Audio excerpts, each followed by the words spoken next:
You're listening to the Be Better Off Show by Kelly+Partners. Well, good morning and welcome to the Be Better Off Show, where we get interesting and inspiring Australians to share their story. And this morning we've got Daniel Lewkovitz, fresh from his recent minor party bid for the seat of Wentworth.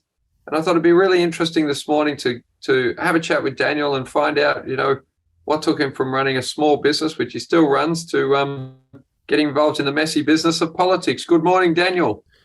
Good morning, Brett. The old joke is the best way to run a small business in Australia is to start with a large business. And as a business owner and talking to business owners, one of the things that has frustrated me for so many years is that we have a political class that's dominated almost entirely by people who have never owned a business. They've never worked in a business. They've never run a business. They've spent their entire career straight out of university in politics. And that would be fine if they left us alone. But they don't leave us alone. They spend their entire time telling us how to run our business, how to live our life, what to do. And for the most part, that's just something that we all put up with. But over the last couple of years during the pandemic, when I was watching what was happening to this country, the impact it was having on families, the impact it was having on individuals, and the impact it was having on business, I couldn't take it anymore. And I thought, you can either rock the boat or you can just go down with it. So I decided to put my hand up and make a difference. And I knew running in Wentworth essentially made it unwinnable, being part of a minor party, but it did allow me to make a difference and to make an impact and to speak on behalf of people who don't have a voice and who feel unrepresented by those in Parliament. And that's something I'm really proud of, and it's something that I think a lot of people in business should actually consider, because traditionally people in business wouldn't go into politics. They might see it as a pay cut, or they might see it as potentially having an impact on their business. But the problem is, in this country, we can all sit on the sidelines and we can complain, or you can actually get involved and you can do something about it. And that's really what I decided to do. Yeah. So what's the process? So you're running your business, and Daniel runs a security business. Why don't you tell us a little bit about the business that you run, so that you can have a free plug for everyone who's looking for your services, and then I'd love to just step through sort of the mechanics of the business of being a candidate. Sure. Well, my business is having its 10th birthday this year, and it's called Calamity. Our website's calamity.com.au, and we are a 24/7 security and life safety business. So we install security systems, cameras, alarms, access control, from everything from a single bedroom granny flat all the way up to an embassy. So we look after plenty of businesses. And we have a facility where people sit 24 hours a day actually watching screens, supervising cameras, responding to alarms, responding to medical emergencies, crime, and so forth. And we started with a single customer 10 years ago, and it's a privately owned company, and we've grown to now having thousands of customers right around the country and protecting several $1 billion worth of assets. And really our job is to keep people safe. Now, interestingly, as a 24-hour business, the business, since I started it on day one, has evolved to be able to run at any time of day without necessarily having the owner there or the senior management there, because, emergencies happen at all hours. You don't get to ensure that they only happen during business hours when your senior management are on deck. And so one of the really nice things during the campaign was for me to be able to duck away and say to the staff, all right, I'm going to be distracted, not running the business for the next couple of months, but trying to run the country.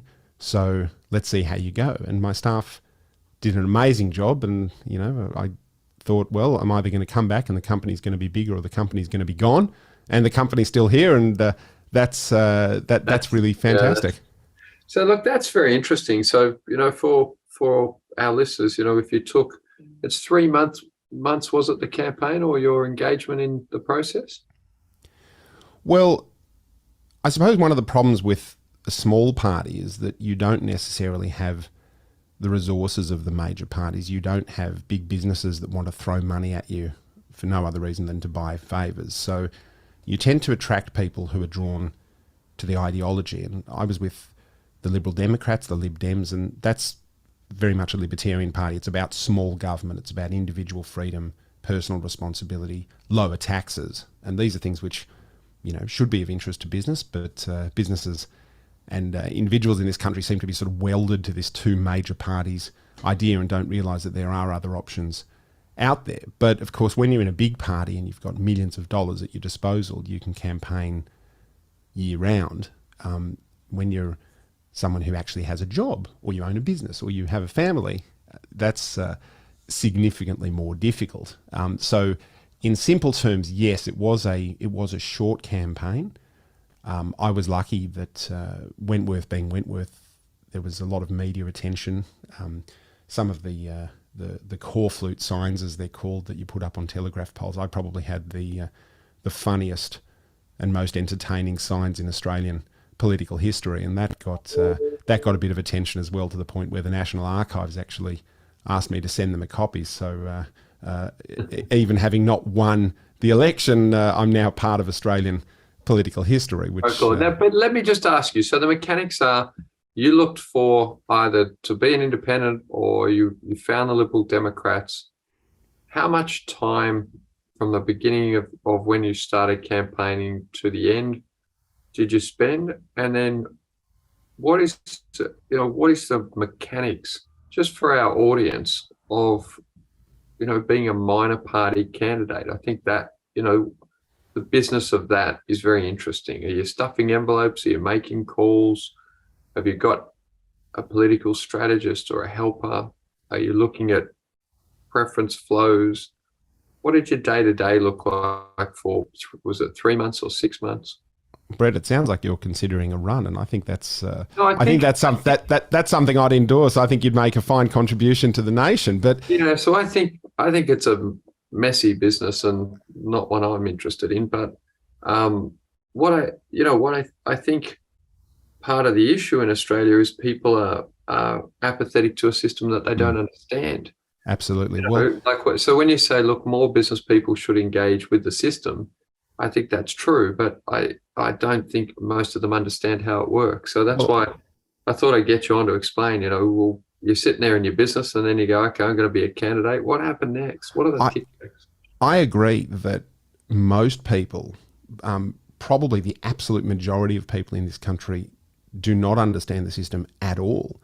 And the problem with that is that despite not understanding it, they're actually forced by law to vote in it. So you have an entire population that is uninformed and potentially can be misled by politicians. And that's a real worry. I mean, you were talking about preference flows, for example. One of the things that would frequently happen to me when I was out, handing out flyers or meeting people on the hustings is I'd have someone, charge up to me in Double Bay and demand to know, where am I directing my preferences?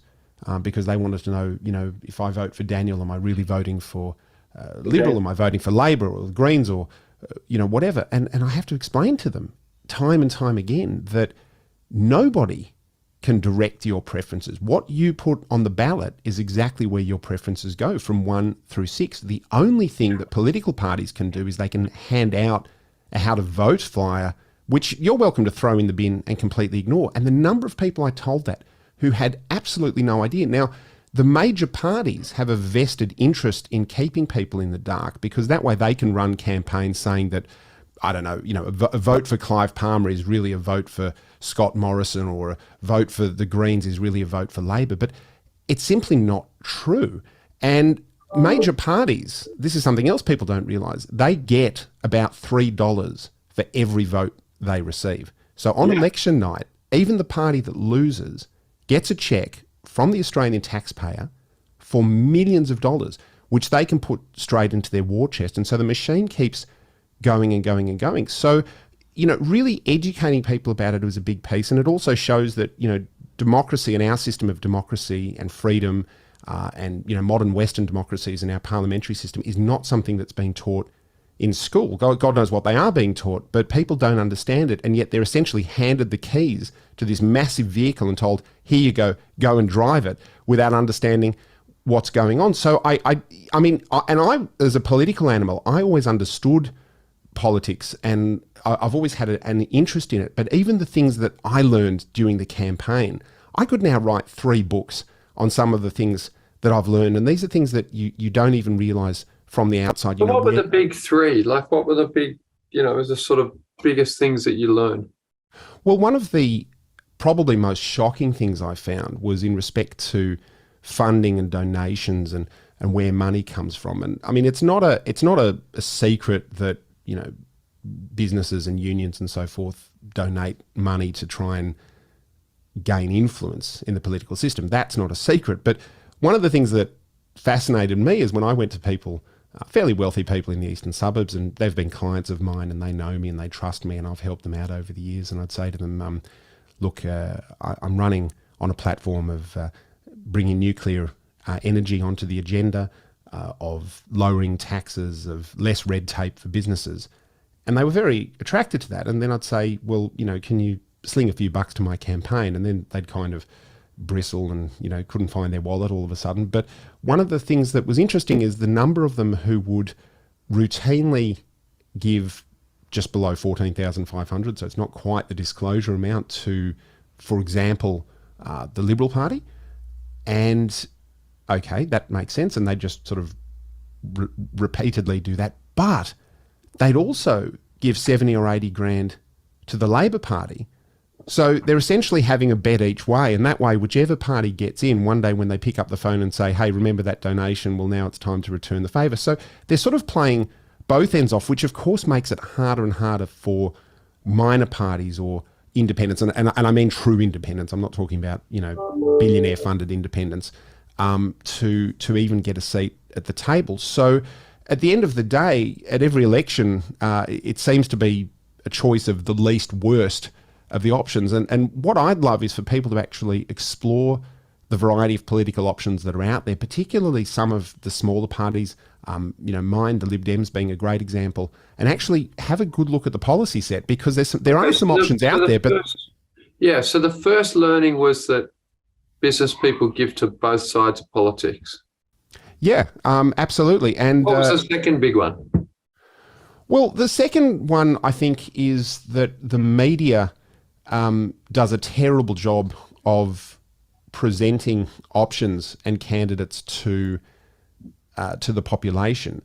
Everyone seems to be stuck on this kind of two-party or two-candidate narrative. And, for example, I mean, we run an almost presidential style campaign here where people at the last election thought it was a choice between Scott Morrison or Anthony Albanese. And the reality is, unless you actually are in those two MPs' electorates, you don't vote for them. You vote for your local MPs. So the political parties are just as bad. Yeah. So do you think that's a creation of the media or a reflection of how people are?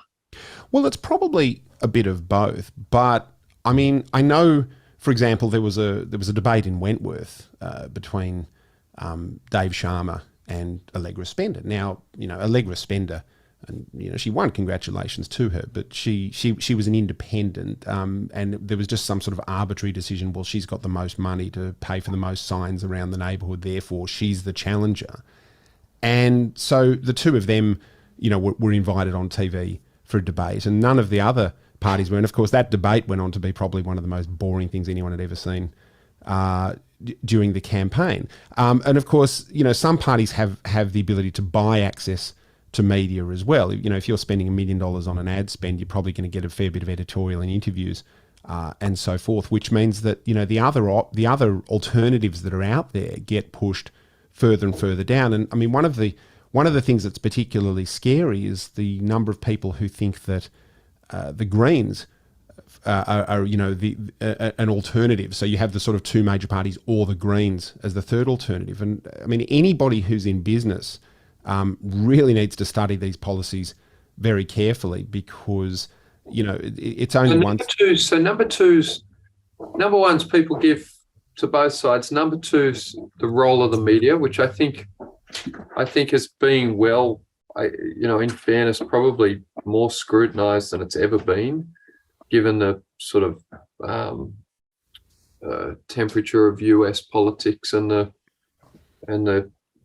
frankly effectiveness of Trump pointing out the aligned media interests in that country, which has often been said here, but been less explored, I guess, because the two major parties are closer to each other than they are in the US. What do you think the third big, from a candidate's point of view, in terms of the time that you put in or the impact that it has on yourself, the business, your family? What was your what's your insight in terms of that exercise? Because I certainly look at those candidates and think, in your context, obviously we know Dave Sharma well. Dave worked with us, and Allegra I've met before, but I see that political contest as being personally very grueling and hard to work out what the reward is. For me, the reward is actually making a difference, and that's something that I've always looked to do in my business.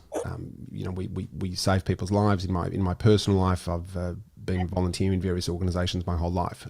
So people go into politics for a variety of reasons. Some people go into politics because they need a job. Some people go into politics because they need the money. Some people go into politics because they're pissed off and they just want to make they want to make a difference. I mean, one of the frustrations that I have is that people who go straight from an SRC at university to becoming a political staffer to one day actually going into politics have spent 11 years never saying anything in public, not tweeting anything, not being caught at parties, creating this whole facade so that they don't get in trouble. And as a result of which, we've got these completely sterile people who are incapable of articulating a view. And you actually don't know anything about these people. I mean, Trump was an interesting case because, like him or loathe him, one thing nobody could deny is that you knew what you were getting with him. Whereas, of course, every other politician who one day gets caught up in a scandal and you realise, hang on, that's not the image I presented. And, I look back at some of the greater leaders that we've had. Bob Hawke, for example, he was a womanising beer drinker, larrikin sort of knockabout bloke, but that came across in his politics and his leadership as opposed to a very sort of cultivated view. And what's now happening is the alpha personalities, the dominant personalities, the real charismatic people are going into business, they're going into media, they're not going into politics. So we have an entire class of sort of fence-sitting people who don't really stand for anything, and yet despite that, they're running the ship. So to your question of how that impacts on a candidate, well, it's this sort of vicious circle because so many business people could think of nothing worse than actually going into politics. But as a result of that, we don't get talent going into politics. And because we don't have talent going into politics, it gets worse and worse and worse. So I would encourage people to do one of two things. Either get involved directly, actually join up a party, my contact details are available, get in touch, come along. You actually meet like-minded people. I mean, these are actually the greatest networking events you'll ever go to, just when you're in a room full of passionate, motivated, like-minded people. It's more than slinging a few bucks. Get involved, but sometimes even becoming a candidate can actually make a difference.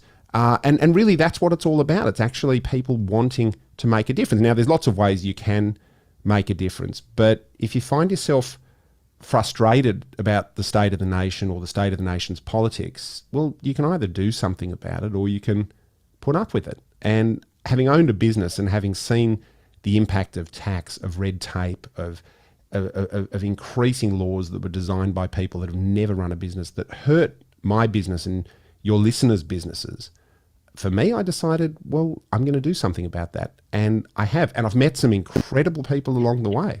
For our regular listeners, they know I love Jim Collins, wrote a book called Good to Great. He talks about either creating a flywheel or a doom loop.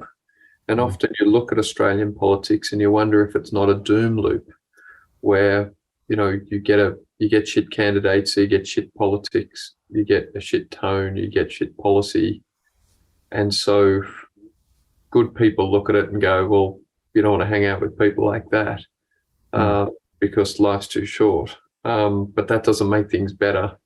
And so the more you look at it, the worse it looks. So the worse the candidates are. I think that's true. And so how to reduce the toxicity of that environment. There's been a lot of talk about the treatment of women in politics, and I think that's obviously been appalling. But I think it feels like an outgrowth of the appalling behaviour generally.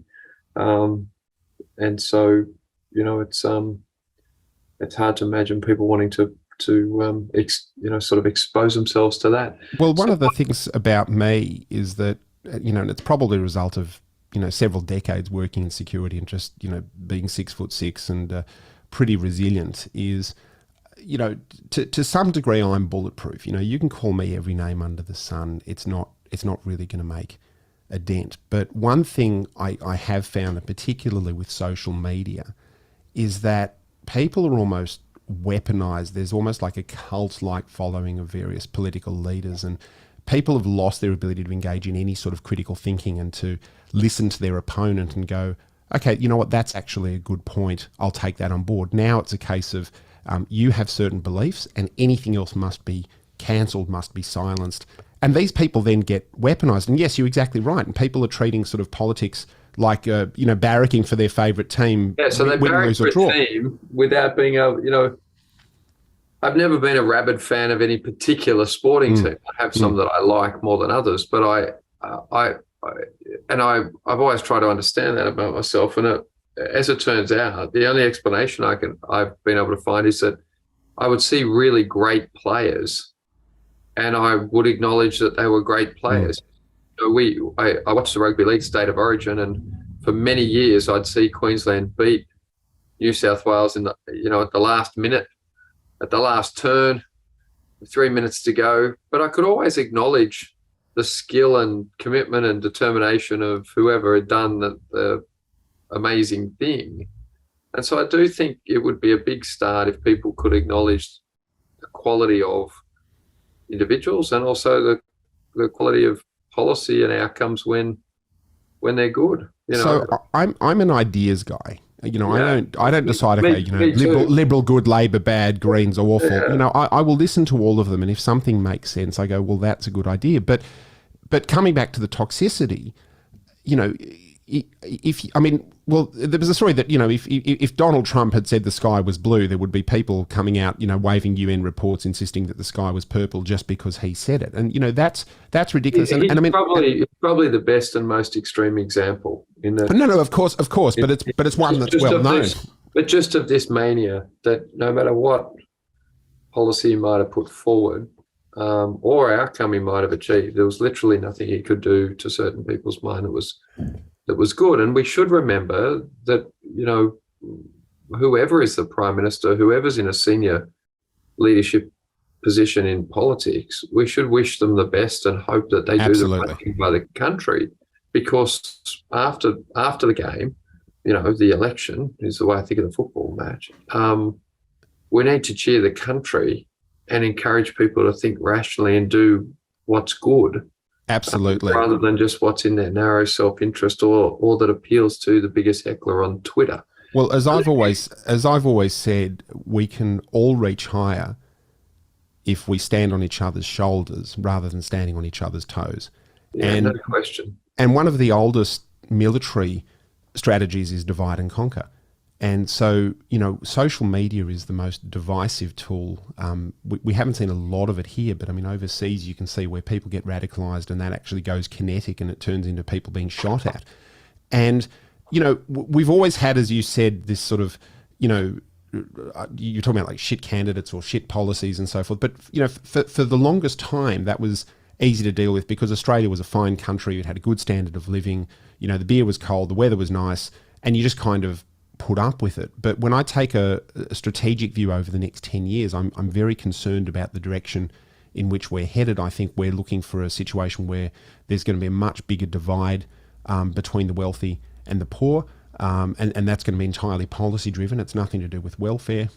Things like energy policy and so forth are contributing heavily to that. And so I take a long-term view, and that's something that business owners are very good at, looking actually down the road. I think historically politicians here have only been good at looking as far as the next election, which is why we don't get these, grand visions. If someone sort of talked about building, I don't know, a bridge across Sydney Harbour today, it would probably have a couple of lanes each way, and the Sydney Opera House would have never got off the ground. And these are big ideas that once upon a time Australians actually had as a pioneering, settlement and as a growing town and as something small that wanted to be big. And of course now we are kind of, if not in a doom loop, at least we're potentially circling the drain. And it's very important to interrupt that and to move forward. And to do that requires talent and requires vision. But just like in a business, if you have a great business leader, but their team isn't on board,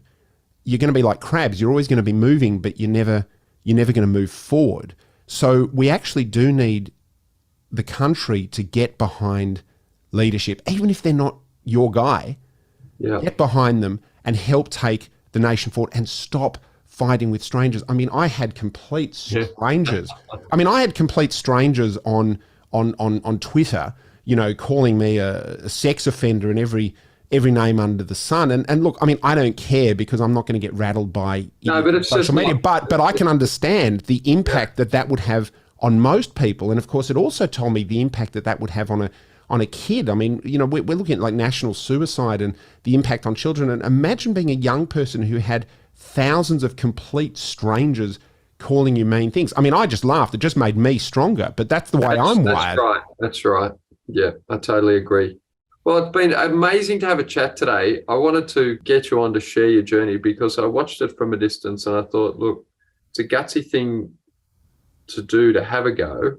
And it's a good thing for people to get involved in whatever their passion is, whether that's, their church or their local politics or state or federal politics or any way that they think that they can make a difference. And I congratulate you on having a crack. And I think people have found it really interesting as to what that journey's been. Brett, thank you. My company and my career has been about protecting people.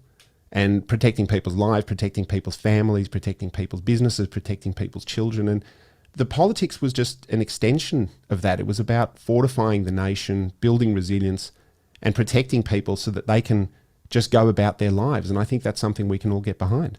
Yeah, I agree. Totally agree. Mate, have a terrific Friday. Thank you so much for joining us. And as I like to always finish by saying, have a great day. Thanks for listening to the Be Better Off Show. If you enjoyed this episode, don't forget to rate and review on Apple Podcasts. Have a great day.